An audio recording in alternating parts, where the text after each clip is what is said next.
嚟到名古屋啦，開始5日4夜名古屋高山白川鄉飛驒古村之旅。呢個 trip 咧幾乎日日都落雨。飛驒古村係我最後加上去嘅，係一個喺高山附近好值得去嘅小鎮。而家開始啦，出咗嚟左手邊直行，冇幾耐就見到呢個玻璃門啦。過去對面買火車飛落去市中心。トラックナンバー3ね、トラック3。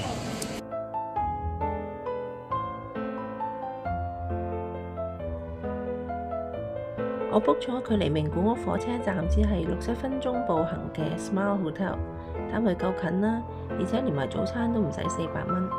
早餐就好簡單，有日式同埋西式俾你揀。check in咗之後呢，我就去名古屋站出邊嘅 JR 高速巴士售票處買聽日去高山嘅巴士飛。咁當然啦，搭火車都可以，不過呢，其實只係相差10分鐘左右。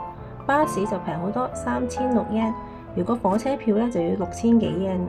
咁巴士售票處喺邊呢？如果你喺火車站入邊呢，就先揾泰國通出口。咁旁邊呢，你會見到 JR Expressway Bus 呢個標誌嘅，側邊呢，仲有個金色嘅鐘添。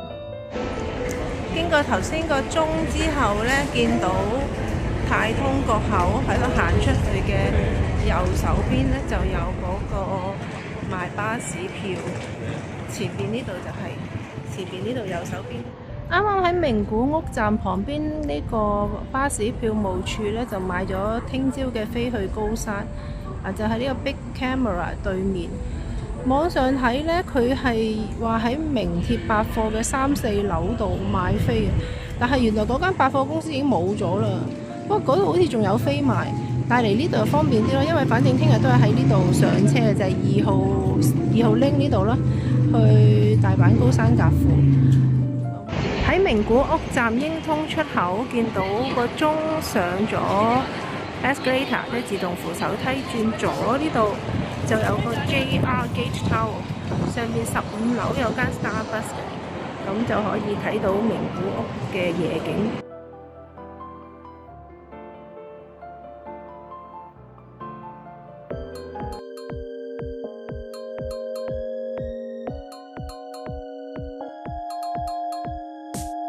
買完咖啡就可以嚟右手邊呢度睇住個夜景，飲下咖啡啦。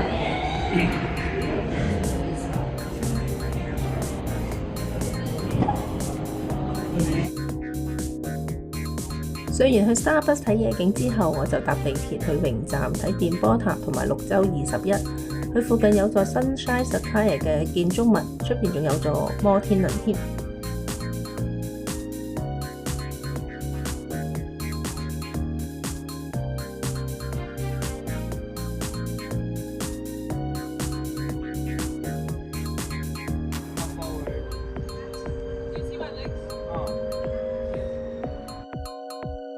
我而家就行去2號線呢度等去高山嘅巴士。今日天氣就麻麻地啊，有啲細雨。咁希望一陣間去到高山天氣就好啲啦。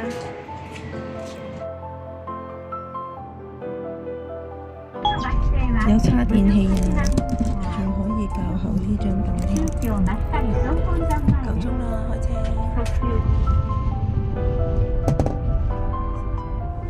龍車巴士站落車，我通常都揀啲近車站嘅，但係估唔到咧，真係近到喺對面，就喺呢座啦。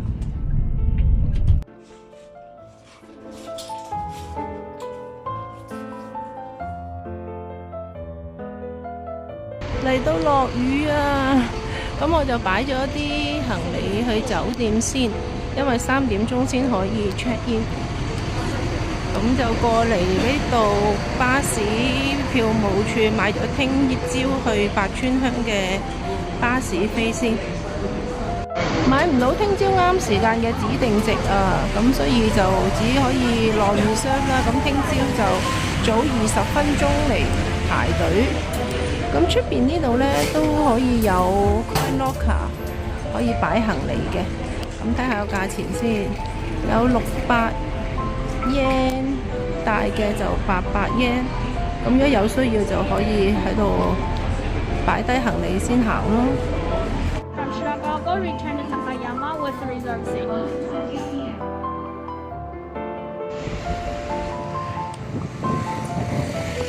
而家3點幾，好似好多店鋪都閂咗咁嘅。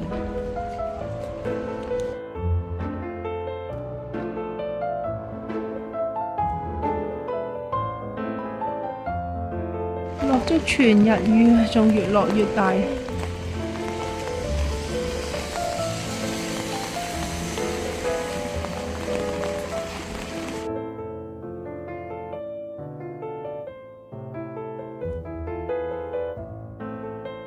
入嚟呢間試下先。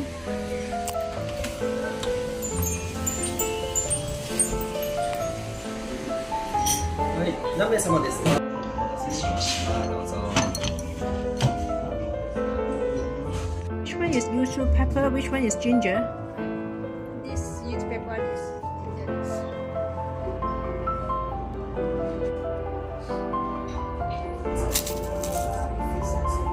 蝦餅好重，係咪好索索聲？柚子胡椒咧，反而有啲筋啊！你頭先第一嚿山薑咁亂。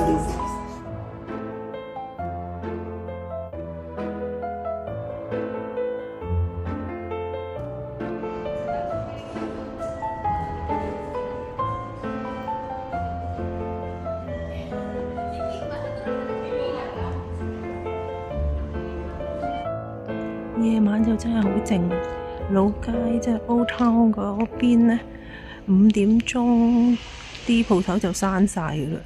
同埋佢禮拜二、禮拜三好多鋪頭都休息。今日星期二，所以頭先去都好靜，又成日都落雨。而家停咗少少雨，我就自己出嚟行下咯。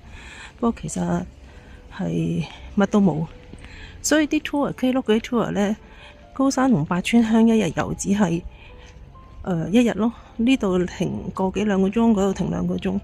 但我就唔想太走馬看花，所以我就自己 book 咗住2-3晚喺度。聽朝去八川鄉。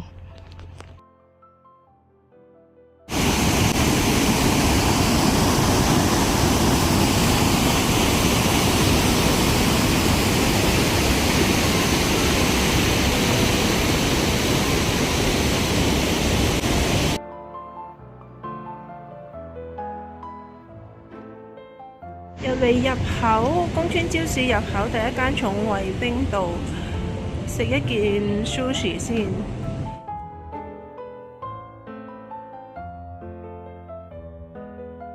咁喺架機度買咗飛先，係啦，要喺呢架機度買咗飛，跟住就喺呢個 counter 度攞壽司啦。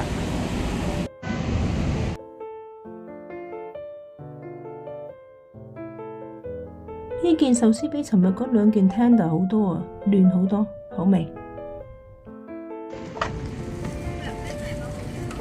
ありがとうございます。ありがとうございます。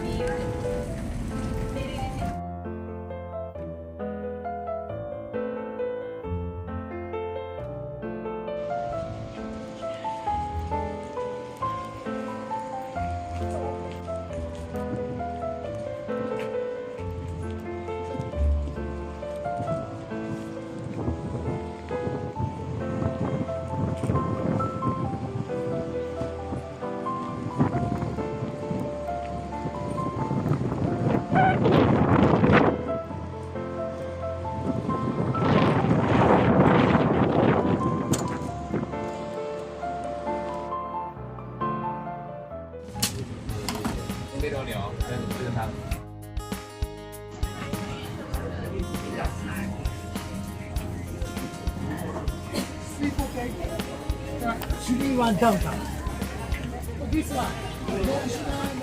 Okay. That was familiar. The shape.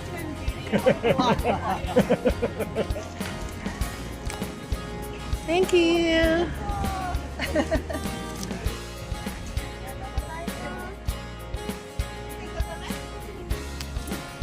Thank you. Thank you.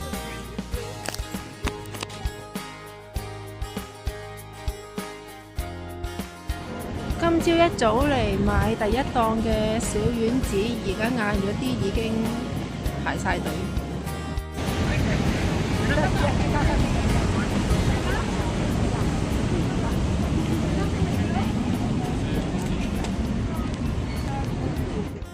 成間都好似係賣有貓嘅產品嘅，好得意。